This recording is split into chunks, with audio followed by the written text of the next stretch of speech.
The left wing coming, yeah, we got him getting worried. Transgender women are banned from Olympics. It's a big loss for transgender and cis women suspected of being trans, and a backslide for humanity thanks to Trump and transphobia.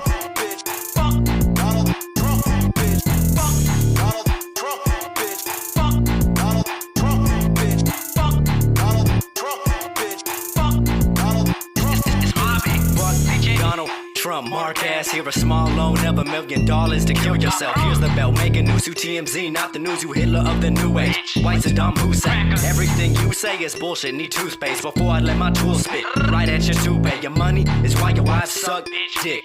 Fuck Donald Trump, bitch. You angry Xbox kid, if you get elected then Well, let's just bring you some breaking news from the International Olympic Committee, and it has just clarified a new policy. And this is regarding eligibility for any female category event at the Olympic Games or any other IOC event. And the ruling that the Olympics have made is that those who compete in female sports is limited to biological females. That will be determined on the basis of a one-time SRY gene screening. So the eligibility for any female category event at the Olympic Games or any other IOC event, including individual or team sports, is now limited to biological females. Let's bring in our sports correspondent, Rob Harris, who joins me now. So Rob, this affects transgender athletes, those who are biological men who identify as women who've been competing in some female categories, and also affects those women in those categories who felt that this was an unfair situation.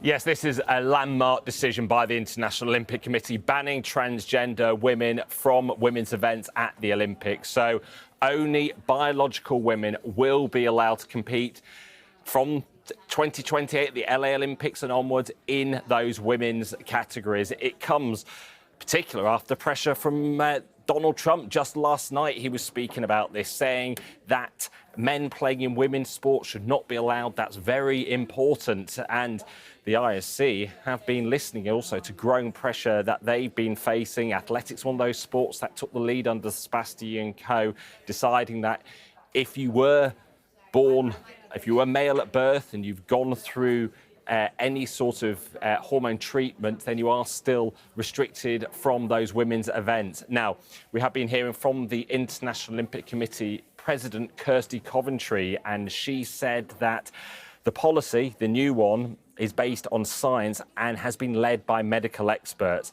At the Olympic Games, even the smallest margins can be the difference between victory and defeat. So it is absolutely clear that it would not be fair for biological males to compete in the female category.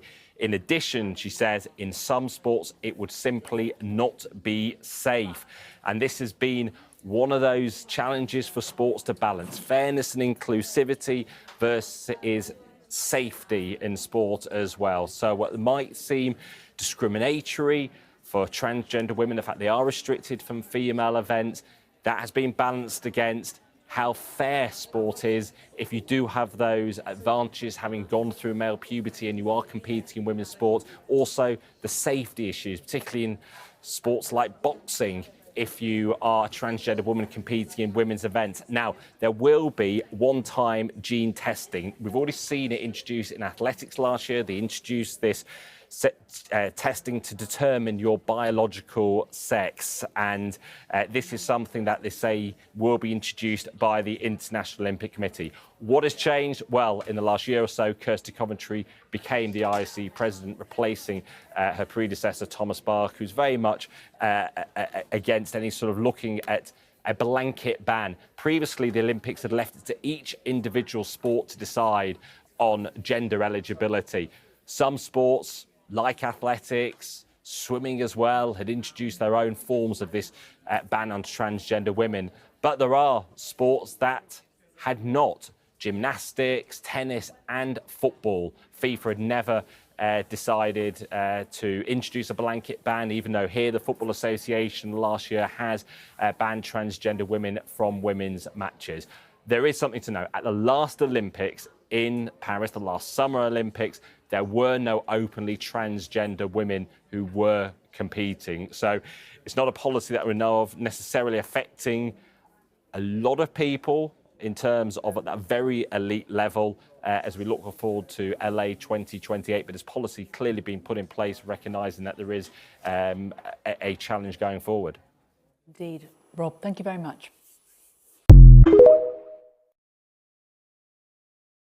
The International Olympics Committee is making a major change to the women's category. From today, they're introducing new rules requiring mandatory sex testing. This means every athlete in the women's category will have to undergo a one-time screening for the SRY gene. That's the genetic marker typically found on the Y chromosome that triggers male development. This new policy effectively bans two groups: transgender women who transitioned after puberty and many athletes with differences in sexual development, or DSD. The IOC says this is necessary for fairness and safety. Their argument is that male puberty creates a physical advantage, like bone density and muscle structure, that cannot be fully reversed. But the move is facing significant pushback. Over 80 human rights organisations have condemned the plan. They're calling mandatory genetic testing an invasive violation of privacy and a rollback of gender equality in sports.